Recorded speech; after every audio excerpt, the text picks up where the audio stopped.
Shalom. Apa kabar saudara? Bapak Ibu Saudara kekasih di dalam Tuhan, saya yakin dan percaya pagi ini malaikat di sorga tengah bersorak-sorai. Amin. Mari kita buka Alkitab kita terlebih dahulu, kita renungkan firman Tuhan yang terdapat di dalam Roma pasal yang ke-8. Karena waktunya terus berjalan ya, nanti ada juga baptisan, juga perjamuan kudus ya. Kiranya Tuhan menolong kita semua. Roma 8 ayat yang sebenarnya ayat 1 sampai 17, satu perikop sebenarnya. Tapi Bapak Saudara, ya kita tidak usah baca semua, satu ayat saja kita baca bersama-sama dengan iman. Ya, ayat yang ke-14 saja. Roma 8 ayat yang ke-14. Kalau sudah ketemukan ayat ini, saya undang Bapak Saudara dan jemaat semua untuk bangkit berdiri. Kita baca ayat ini bersama-sama ya. Dengan suara yang keras, tentunya dengan iman yang ditujukan kepada Tuhan. 2, 3. Semua orang yang dipimpin Roh Allah adalah anak Allah. Katakan amin. Amin. Puji Tuhan, duduk kembali. Haleluya, puji Tuhan, saudara. Pagi ini saya mau berikan tema firman Tuhan yaitu menjadi anak Allah. Ya, bersyukur kepada Tuhan, Bapak Saudara. Sekali lagi saya terus katakan dari pagi tadi saya pelayanan di tempat ya di GKIN Cangkring sana, puji Tuhan terus. Kenapa? Ya karena dari pagi itu cuacanya mendung banget. Bahkan kalau di daerah Blitar sana sudah mulai kepiur. Dan itu sudah dari malam, dari sore hujan, malam hujan, dan saya terus berdoa, Tuhan tolong besok ibadah, jemaat supaya tidak kehujanan, dan juga saya akan pelayanan ke Pare, juga saya akan lanjut lagi ke Gaprang. Ya, Tuhan menolong sepanjang hari ini, wah luar biasa sekali. Dan benar tadi saya ditolong Tuhan sampai di tempat ini tidak hujanan. Puji Tuhan. Ya, saudara kasih dalam Tuhan, terlebih pagi ini kita sama-sama baca firman Tuhan yang luar biasa. Di mana dikatakan semua orang yang dipimpin Roh Allah adalah anak Allah. Ada predikat anak Allah yang disampaikan, yang ditekankan firman Tuhan. Ya, dan itu kita imani. Saya imani bahwa saya adalah anak Allah. Saudara imani kalau saudara anak Allah? Amin, puji Tuhan. Saudara kasih dalam Tuhan, firman Tuhan ini luar biasa. Di mana disampaikan setiap umat Tuhan memiliki predikat anak Allah. Ini tidak main-main loh. Saudara, kalau Bapak Jokowi, presiden kita, tiba-tiba datang, saudara tak angkat jadi anak saya. Seneng enggak kira-kira? Senang. Apalagi di Tuhan Yesus. Saudara kasih dalam Tuhan, kalau kita baca satu perikop ini, maka kita akan mengerti kenapa kita punya predikat anak Allah. Di mana saudara kasih dalam Tuhan, seharusnya kita ini tidak layak jadi anak Allah, tidak layak jadi anak Tuhan. Betul tidak, saudara? Tapi karena kemurahan Tuhan, kita semua telah dimerdekakan dari kutuk dosa, dari hukum dosa. Karena hukum dosa, upah dosa itu adalah maut. Sudah, titik. Tidak bisa ditawar lagi. Upahnya maut. Tetapi karena kemurahan Allah, melalui kematiannya, kebangkitannya, kita dibebaskan dari kutuk dosa, dari hukuman dosa. Dan kita diangkat menjadi anak Allah. Kita punya predikat anak Allah. Jadi sekali lagi saya katakan, tidak main-main. Puji Tuhan, aku jadi anak Tuhan. Itu sudah kasih dalam Tuhan. Bersyukur kepada Tuhan. Maka dari itu predikat anak Allah ini bukan main-main. Setiap kita punya predikat anak Allah.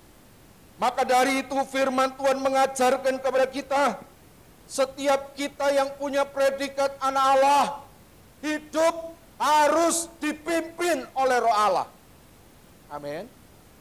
Iya, karena dikatakan firman Tuhan itu, semua orang yang dipimpin Roh Allah hidupnya adalah anak. Semua orang yang hidupnya dipimpin Roh Allah punya predikat anak Allah. Hidupnya bukan aku lagi. Sekalipun nama kita tetap sama. Ya, gitu. Tapi hidupku ini bukannya aku lagi. Kalau aku ini seringkali jatuh lagi. Bangun, jatuh. Bangun lagi, jatuh lagi. Karena aku daging. Kayak lagu daging. Bangun. Tapi kita ini anak-anak Allah. Anak Allah hidup harus dipimpin oleh Roh Allah. Dan bukan aku lagi. Rasul Paulus katakan, hidup yang kuhidupi saat ini bukan aku lagi, melainkan Kristus yang ada di dalamku. Jadi apa yang aku lakukan, apa yang aku kerjakan, apa yang aku ucapkan, semuanya adalah Kristus. Karena bukan aku lagi. Karena aku ini adalah anak Allah, anak Tuhan. Yang sudah dimerdekakan, yang sudah diangkat dari lumpur dosa. Oleh karena darah Kristus yang telah tercurah. Bapak Ibu Saudara kekasih di dalam Tuhan, pagi hari yang indah ini, kita bersyukur, puji Tuhan. Kita diperhadapkan dengan firman Allah. Agar setiap kita kembali diingatkan bahwa kita ini adalah anak-anak Allah. Seringkali kita ini lupa. Kilap Pak, kilap. Supaya tidak kilap, ini loh firman Tuhan. Kita adalah anak-anak Allah. Amin Bapak Saudara. Amin. Iya.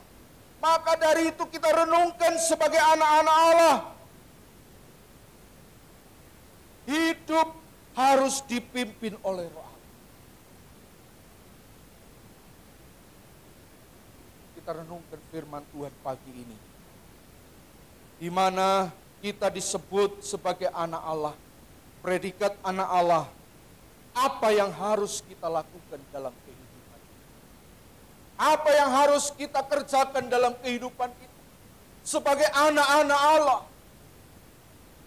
Karena saya tadi katakan predikat anak Allah itu luar biasa, tidak main-main. Kita diangkat jadi anaknya tadi presiden, presiden lah. Jangan jauh-jauh presiden. Mungkin ada orang yang ternama di daerah kita, daerah sini, tiba-tiba dijawil gitu, jadi anak. Senangnya minta. Maka dari itu pagi ini, kita ini adalah anak-anak Allah. Apa yang harus kita kerjakan sebagai anak-anak? Apa yang harus kita lakukan? Kita renungkan yang pertama, firman Tuhan mengajar kepada kita sebagai anak-anak Tuhan, hidupnya tidak dipimpin oleh keinginan daging. Sudah pasti dikatakan dipimpin oleh Roh Allah, berarti hidup kita tidak boleh dipimpin oleh daging. Tadi itu, hidupku bukan aku lagi. Hidup tidak dipimpin oleh daging. Ya. Di dalam Roma 8 ayat yang ke-5 sampai dengan ayat yang ke-9, coba kita perhatikan sebentar di sana. Roma 8 ayat yang ke-5 sampai dengan ayat yang ke-9, demikian bunyi firman Tuhan. Sebab mereka yang hidup menuruti daging, memikirkan hal-hal yang dari daging. Mereka yang hidup menurut roh, memikirkan hal-hal yang dari roh. Karena keinginan daging adalah maut, tetapi keinginan roh adalah hidup dan damai sejahtera.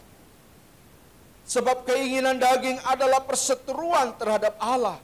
karena ia tidak takluk kepada hukum Allah. Hal ini memang tidak mungkin baginya. Ayat yang ke-8, maka yang hidup dalam mereka yang hidup dalam daging tidak mungkin berkenan kepada Allah. Tetapi kamu tidak hidup dalam daging, melainkan dalam roh, jika memang roh Allah diam di dalam kamu. Tetapi jika orang tidak memiliki roh Kristus, ia bukan milik Kristus. Ini kenapa kita tidak boleh dipimpin oleh daging. Hidup kita anak-anak Allah harus dipimpin oleh roh Allah.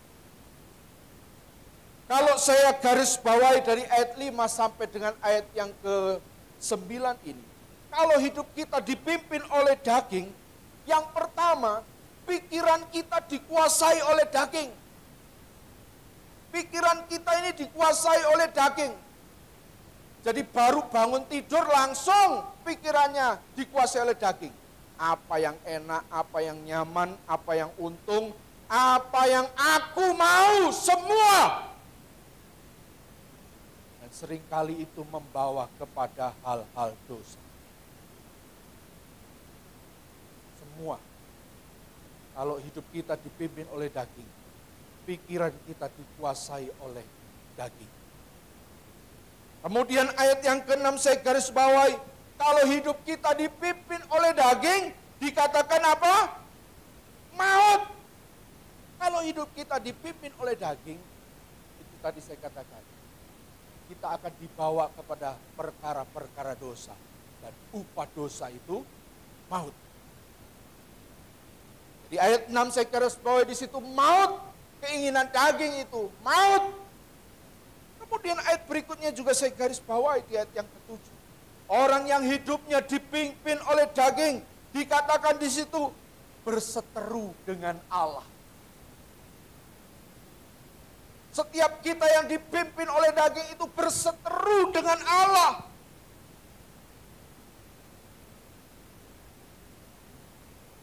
Selalu tidak mau, selalu menentang firman Tuhan. Firman Tuhan katakan A, moh. Firman Tuhan katakan B, ya C. Ya, firman Tuhan katakan C, dia balik lagi A. Jadi berseteru.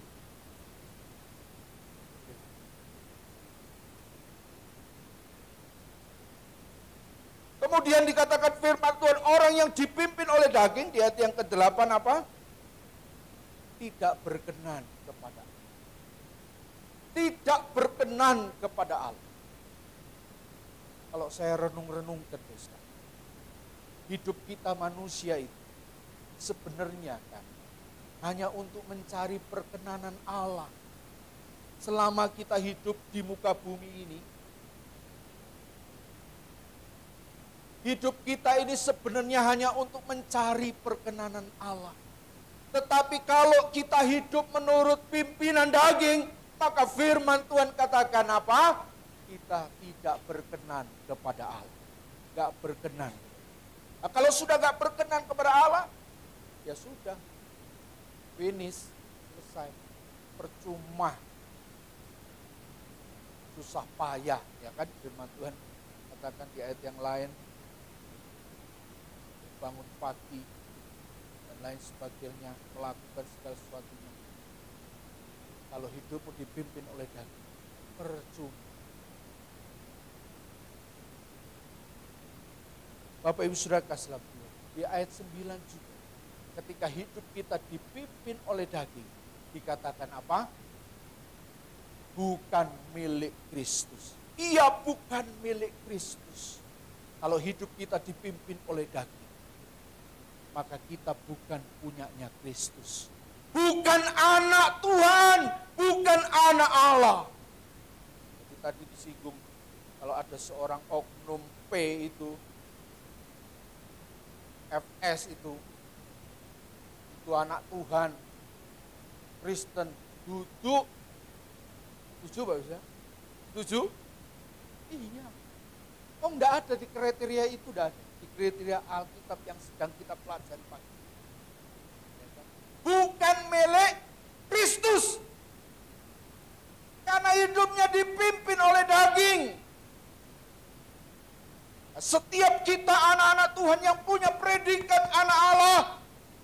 Predikat anak Allah itu tidak main-main. Maka dari itu anak Allah hidupnya tidak dipimpin oleh daging.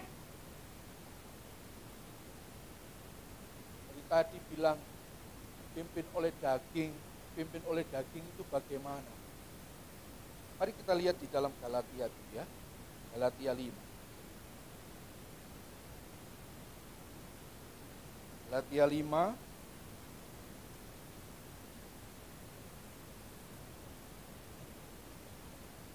ayat yang ke-16 sampai ayat yang ke-20. Dikatakan demikian. Maksudku ialah hiduplah oleh roh. Hiduplah oleh roh. Maka kamu tidak akan menuruti keinginan daging. Kita nggak akan menuruti keinginan daging. Kalau kita hidup oleh roh. Hidup dipimpin oleh roh. Amin, saudara? Ya. Sebab keinginan daging berlawanan dengan keinginan roh. Tadi loh ya. Perseteruan dengan Allah.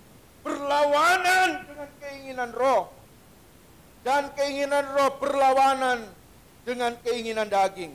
Karena keduanya bertentangan. Sehingga kamu setiap kali tidak melakukan apa yang kamu kehendaki. Akan tetapi jikalau kamu memberi dirimu dipimpin oleh roh, maka kamu tidak hidup di bawah hukum Taurat. Perbuatan daging telah nyata, yaitu percabulan, kecemaran, hawa nafsu, penyembahan berhala, sihir, perseteruan, perselisihan, iri hati, amarah, kepentingan diri sendiri, percideraan, roh pemecah, kedengkian, kemabukan, pesta pora, dan sebagainya. Terhadap semuanya itu, kuperingatkan kamu, seperti yang telah kubuat dahulu, bahwa barang siapa melakukan hal-hal yang demikian, ia tidak akan mendapat bagian dalam kerajaan. Ngeri kan? Nah, jadi saudara kasih dalam Tuhan, itu kenapa kita tidak boleh hidup dipimpin oleh daging. Ketika hidup kita dipimpin oleh daging, firman Tuhan katakan kita tidak dapat bagian dalam kerajaan Allah. Tidak dapat bagian dalam kerajaan Allah.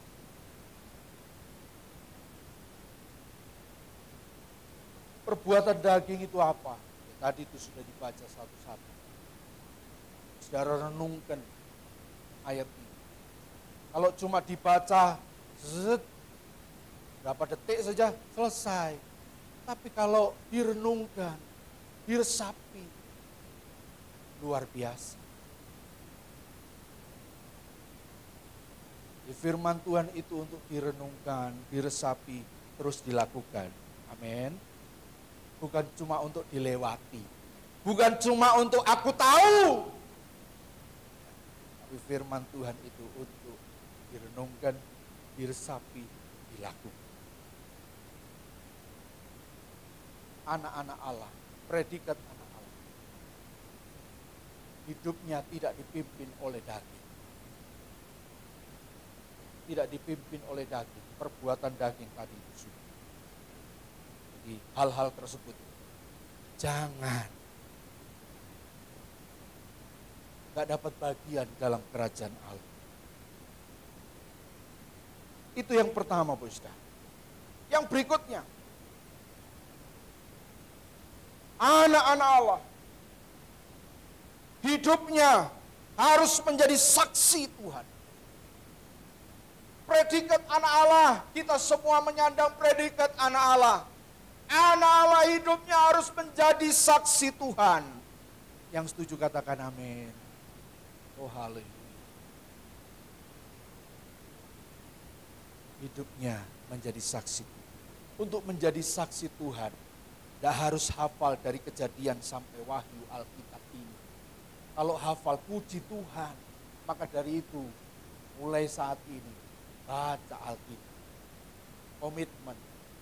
Satu hari, ya minimal 5 ayat lah. Sudah? Sudah? Puji Tuhan kalau sudah. Kalau belum, yo dimulai. Belum terlambat. Tuhan masih berikan kesempatan. Amin. Jangan sampai nanti sudah terlambat. Terus, aduh Tuhan, aku mau masuk kerajaan surga seperti 5 garis bodoh itu ya. Betul ya? Sudah terlambat, pintu sudah tertutup. Maka dari itu persiapkan dari sekarang. Masih ada kesempatan. Menjadi saksi Tuhan juga tidak harus sekolah teologi dulu, sekolah Alkitab dulu.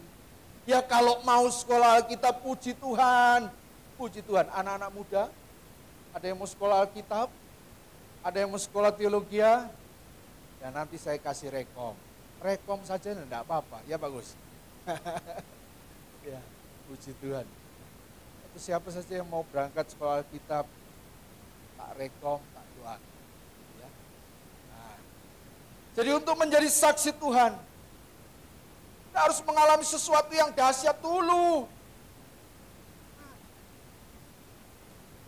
Kita anak-anak Allah. Tadi hidupku bukan aku lagi, tapi Kristus dalamku.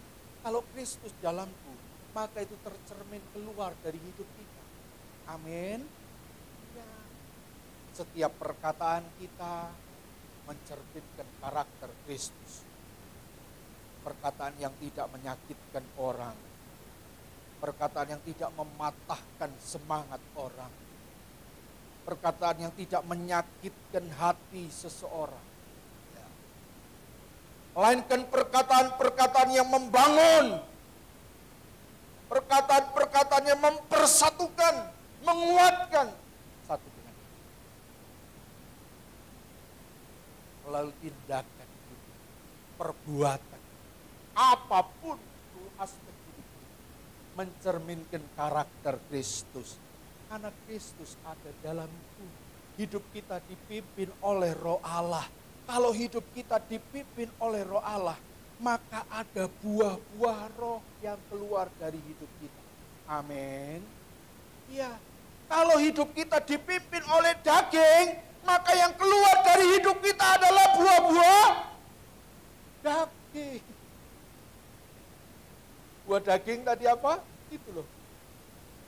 Percabulan, perseteruan, iri hati, mementingkan diri sendiri, percideraan, amarah, dan lain sebagainya. Oh, Pak, anak Tuhan apa enggak boleh marah? Boleh, tapi kan gitu. Marah itu kan ada sebabnya, betul ya? Marah itu kan ada alasannya. Alasannya apa? Supaya orang yang salah jadi benar, gitu loh. Betul ya? Nah, tapi kalau tidak ada apa-apa tiba-tiba marah terus, itu namanya itu yang perlu diperbaiki. Gitu. Untuk menjadi saksi Tuhan, hidup kita predikat anak Allah, hidupnya menjadi saksi Tuhan. Bagaimana hidupnya menjadi saksi Tuhan? Hidup harus dipimpin Roh Allah. Kisah Rasul katakan, jika Roh Kudus itu turun ke atas, maka aku akan menjadi saksi. Di mana? Di Yerusalem, Yudea, Samaria, dan sampai ujung bumi. Kalau Roh Kudus turun ke atas kita. Maka dari itu kalau hidup kita dipimpin oleh Roh Allah, maka keluar dari hidup kita buah roh. Itu loh saksi Tuhan. Itu loh yang disebut kita bersaksi. Hidup kita mengeluarkan buah roh. Amin. Bisa dilihat, bisa dirasakan oleh orang lain. Bukan cuma katanya, tapi bisa dilihat. Bisa juga dirasakan. Oh, anak-anak Tuhan kayak lo, manis-manis. Anak-anak Tuhan kayak lo, wah, luar biasa. Kenapa? Nah, hidupnya dipimpin Roh Allah. Keluar dari hidupnya buah-buah. Buah roh yang dapat dinikmati oleh banyak orang. Orang yang belum mengenal Tuhan, akhirnya apa? terima Yesus. Amin. Ya. Buah roh apa sih? Hafal ya? Itu kan dari sekolah minggu ya. Sudah diajarkan kan. Kalau dulu saya sekolah minggu sudah ada lagu itu. Tidak tahu kalau Bapak Ibu sekolah minggu pada waktu itu belum ada. Tahu ya lagunya ya? Buah-buah roh suci. Buah-buah roh suci. Apa? Ada berapa? Ada kasih, ada sukacita. Kok lihat saja ayat. Galatia 5, tadi selanjutnya. Galatia 5 tadi.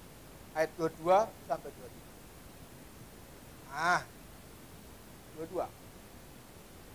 Tapi buah roh ialah kasih, sukacita, damai sejahtera, kesabaran, kemurahan, kebaikan, kesetiaan, kelemah lembutan, penguasaan diri. Tidak ada hukum yang menentang hal itu. Itu keluar dari hidup kita. Anak Allah itu hidupnya penuh kasih. Amin. Anak Allah itu hidupnya penuh dengan sukacita. Sukacita, apapun yang terjadi. Jadi sukacita itu tidak tergantung dengan situasi dan kondisi. Amin. Kadang kalau tanggal kue wis mesem loro untu, wes guyu angel, ditakoni orang jawab. Meskipun sakit gigi itu melebihi dari sakit hati, anak Tuhan tetap sukacita. Amin. Iya loh, tetap bisa bilang haleluya. Jangan karena situasi dan kondisi ngomong haleluya wes abot. Bagaimana kabarnya?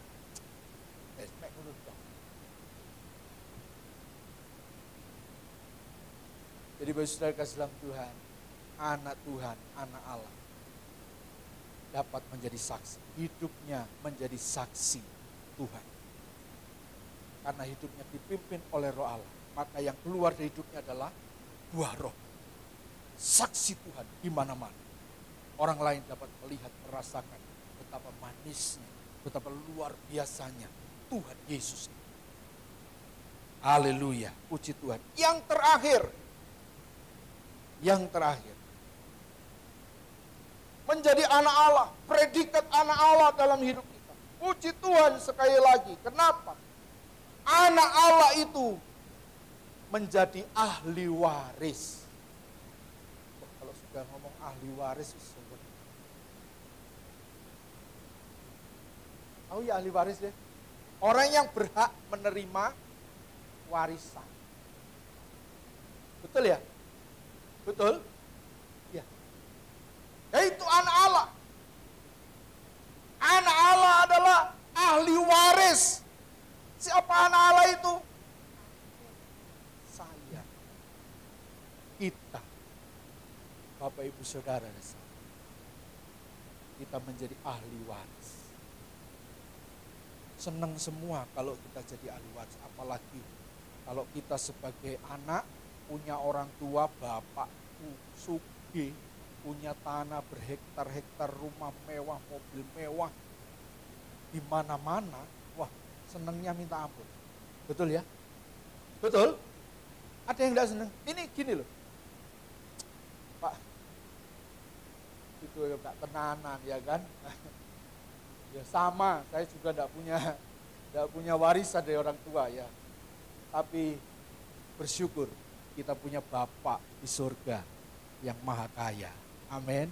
Dan pagi ini kita ini mempunyai predikat sebagai anak Allah. Puji Tuhan, kita adalah ahli waris kerajaan surga. Amin. Iya. Firman Tuhan katakan kembali kepada Roma 8 tadi. Roma 8 ayat yang ke-17. Terakhir perikop ini. Dikatakan di sana, dan jika kita adalah anak, maka kita juga adalah tak yakin saudara. Jika kita adalah anak, maka kita juga adalah ahli waris. Jadi Bapak Saudara dan saya ini ahli waris. Ahli waris apa? Maksudnya orang-orang yang berhak menerima apa? Janji-janji Allah. Yang akan menerimanya bersama-sama dengan Kristus. Yaitu jika kita menderita bersama-sama dengan Dia. Supaya kita juga dipermuliakan bersama-sama dengan Dia. Dengan Tuhan Yesus. Puji Tuhan. Kalau kita sebagai manusia saja, ya punya bapak kaya, sugih minta ampun, ya seneng kalau kita jadi ahli waris. Apalagi kita saat ini. Kita ini adalah anak-anak Allah. Allah telah mengangkat kita, Tuhan sudah mengangkat kita untuk menjadi anak-anaknya. Kita diangkat dari lupur dosa dengan cara yang mahal. Luar biasa. Kita dijadikan ahli waris. Yang berhak menerima janji-janji Allah. Luar biasa. Janji-janji Allah ini bukan hanya perkara-perkara daging, perkara-perkara dunia. Bukan hanya bicara tentang berkat-berkat materi. Warisan disebut bukan hanya bicara tentang berkat-berkat materi, tetapi lebih daripada itu. Janji-janji Allah. Menerima janji-janji Allah. Dan apa? Dipermuliakan bersama-sama dengan Kristus Yesus. Adalah luar biasa. Melebihi segala sesuatu yang ada di dunia ini. Amin. Melebihi segala harta benda yang ada di dunia ini. Kemewahan apapun yang di dunia ini. Lebih daripada itu. Kalau semua yang ada di dunia ini ada batasnya. Selesai. Sudah. Tapi kalau kita menerima janji-janji Allah sampai pada kekekalan. Dan dipermuliakan bersama-sama dengan Kristus Yesus. Amin, saudara. Ini adalah perkara yang luar biasa. Maka dari itu pegang erat terus predikat anak Allah. Jangan engkau gadaikan dengan apapun. Jangan engkau lepaskan karena hal-hal yang sepele. Karena masalah tidak kunjung selesai. Digadaikan keselamatan. Digadaikan predikat anak Allahnya. Wes ke anak Allah. Gak anak Tuhanan. Wes. Ya. Karena sakit tidak kunjung sembuh. Dilepas predikat anak Allahnya. Tidak. Kita harus pegang erat terus predikat anak Allah. Dengan hidup tidak lagi dipimpin oleh daging. Terus dipimpin oleh roh. Hidup kita dapat menjadi saksi Tuhan. Karena hidup kita terus mengeluarkan buah roh. Dan ingat, hidup kita bukan bicara tentang untuk saat ini, tetapi untuk saat datang. Sampai kepada kekekalan. Kita menjadi ahli waris kerajaan surga. Amin. Tuhan Yesus memberkati kita semua. Haleluya.